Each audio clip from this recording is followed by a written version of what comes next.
Apa kabar, sahabat pecinta sains? Saat ini saya ingin membagikan pandangan kepada kita perihal bagaimana dan mengapa kalau ada kecelakaan pesawat terbang, maka seringkali kita melihat kabar beritanya atau menyaksikan berita yang ada adalah terjadi semacam reruntuhan besar atau terjadi semacam serpihan kepingan yang menghancurkan sampai berkeping-keping, termasuk pada saat pesawat kalau menghantam permukaan air. Kita tahu air juga memiliki kekuatan untuk menahan dan menolak setiap benda yang jatuh ke dalamnya.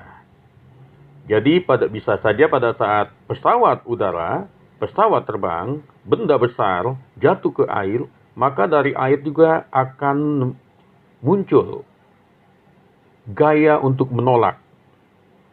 Ya, menolak setiap benda yang hadir. Jadi semakin besar benda itu dan semakin kuat menghantam air, semakin kuat pula daya air untuk menghantam kembali atau melawan sama dengan kekuatan atau daya yang masuk menghantam air. Jadi pada saat kasus kapal terbang, pesawat udara, apabila jatuh dari ketinggian yang tinggi, menghantam air, tentu terjadi perlawanan dari air sehingga terjadi benturan besar yang juga sama hebatnya dengan kalau ada benturan di tanah. Sehingga terjadi berkeping-keping kehancuran yang melanda. Kita lihat saja hal ini diamati dari pelajaran mengenai energi mekanik. Kita ketahui energi mekanik adalah gabungan dari energi potensial dan juga energi kinetik. Energi mekanik tidak berubah pada saat pesawat dalam kondisi akan jatuh, sedang berada melayang melesat jatuh sebelum mencapai permukaan air atau bumi, dan pada saat menghantam air atau permukaan bumi. Jadi dengan mengetahui energi mekaniknya, kita akan bisa melihat kekuatan besar apa yang menghantam air atau permukaan bumi itu yang menghancurkan pesawat udara yang jatuh beserta isinya. Kita lihat saja, apabila pada suatu saat, satu kasus, pesawat akan jatuh, itu biasanya dimulai pada saat bisa juga karena cuaca yang menggoyang dia untuk menghancurkan daya tahan pesawat itu untuk terbang, bisa juga faktor mesin. Bisa mesin atau ada alat yang mati. Itu sebabnya setiap penumpang pesawat di udara sebelum berangkat sangat dianjurkan tetap berdoa agar keselamatan ini di perjalanan diizinkan diridhoi Tuhan Yang Maha Kuasa. Dan setiap saudara dan teman kita ingin berangkat, selayaknya semua melantunkan doa untuk keselamatan pilot dan peserta seluruh penumpang yang ada. Dan apabila sudah berdoa masih juga ada kecelakaan, itu artinya memang sudah diizinkan Tuhan bahwa setiap orang akan kembali kepadanya dengan cara masing-masing. Kita tidak bisa menyesali. Mungkin ini ada yang mengatakan dengan takdir, ada yang mengatakan ini kehendak Tuhan.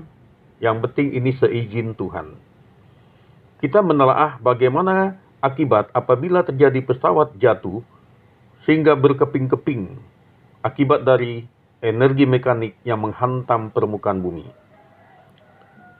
Pada suatu saat kita anggap salah satu pesawat yang berukuran tidak terlalu besar, masanya 61 ton.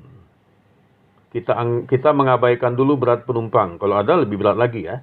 Tapi ini berat rata-rata massa 61 ton sama dengan 61.000 kilogram.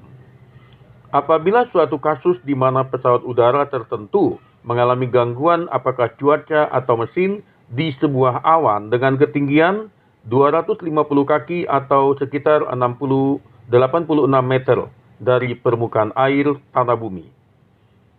hitunglah berapa energi mekanik pada saat pesawat akan jatuh, pada saat pesawat sedang berada di 86 meter di atas permukaan air bumi, dan pada saat dia menghantam permukaan laut atau air bumi. Kita lihat, pada saat akan jatuh atau belum jatuh, pada saat detik mesin masih baru mati, saat pesawat akan oleng, itulah yang disebut dengan energi mekanik sama dengan energi potensial, di mana belum ada energi kinetiknya yang bekerja, belum sampai jatuh saat itu. Maka energi mekaniknya adalah sebesar energi potensial MGH, massa 61 ton atau 61.000, dikali gaya gravitasi G 10, dikali dengan H ketinggian dari permukaan air 86 meter. Maka besar dari energi potensial sama dengan energi mekanik, yaitu adalah 61.000 dikali 10 dikali 86 tambah 0 kinetik menjadi 52.460.000 Joule. Nah, energi mekanik 52.460.000 Joule ini sama besarnya pada saat pesawat sedang melayang melesat sebelum jatuh, masih kira-kira 86 meter di atas permukaan bumi saat jatuh, dan saat melayang di sekitaran 20 meter sebelum menghantam bumi. Dari situ kita akan bisa nanti menghitung berapakah energi kinetik pada saat menghantam bumi. Kita ketahui pada saat menghantam permukaan air atau bumi yang membuat pesawat hancur atau jatuh, energi mekanik tadi yang pada saat sebelum jatuh namanya 52.460.000 Joule, itu sama dengan kekuatan energi kinetik pada saat menghantam bumi. Karena pada saat menghantam permukaan bumi, energi kinetiknya sama dengan energi mekanik, tanpa ada lagi energi potensial, karena tidak ada lagi ketinggian, sehingga dia energi kinetiknya yaitu 52.460.000 Joule. Bayangkan, dan bisa kita terima dengan akal sehat, apapun yang menghantam permukaan air atau bumi dengan kekuatan 52.460.000 Joule, tentu saja wajar kalau berkeping-keping. Dan ini adalah kekuatan alam yang tidak bisa dilawan. Bagaimana dengan energi kinetik? Menghitung energi kinetik pada saat pesawat belum mencapai permukaan bumi atau kisaran kita anggap pada saat 20 meter di atas permukaan air. Saat itu energi mekaniknya sama, tadi 52.460.000. Pada saat itu jumlah energi mekanik adalah sama dengan energi potensial ditambah energi kinetik. Energi kinetik belum diketahui. Energi potensial yang bisa kita ketahui dulu yaitu massa kali gravitasi kali ketinggian. Tadi massa adalah 61.000 kg dikali gravitasi 10 dikali ketinggian 20 meter, jumlahnya adalah 12.200.000 Joule. Sehingga energi kinetik pada saat di ketinggian 20 meter adalah energi mekanik dikurang energi potensial, yaitu sebesar 52.460.000 mekaniknya mengurangi energi potensial 12.200.000 sehingga energi kinetik pada saat 20 meter adalah 40.260.000 Joule. Bisa dibayangkan kecepatannya sangat tinggi pada saat itu. Jadi pada saat jatuh di permukaan bumi, energi kinetiknya menjadi sama dengan energi mekanik karena energi potensial sudah nol, yaitu 12 juta. Pada saat jatuh ya, pada saat itu energi kinetik adalah 52.460.000 Joule. Jadi itulah terjadi, bisa diterima dengan akal sehat. Mengapa setiap ada pesawat yang menghantam dengan bobot yang berat menghasilkan kepingan atau kehancuran yang dahsyat? Karena bumi dan air ataupun apapun yang tertimpa akan melakukan daya menolak, daya menahan hantaman juga yang sama besarnya, sebesar 52.460.000 Joule. Ini membuat kehancuran. Mari kita pada saat ini banyak berdoa bagi yang banyak kegiatan menggunakan berbagai kendaraan, baik darat, laut, dan udara. perbanyak berdoa, menyerahkan diri kepada Tuhan. Kita tidak tahu apa yang terjadi dimanapun. Cobaan dan godaan selalu ada. Mari kita serahkan diri kepada Tuhan dan selalu bertobat. Jangan lagi hidup di dalam kegelapan dan dosa.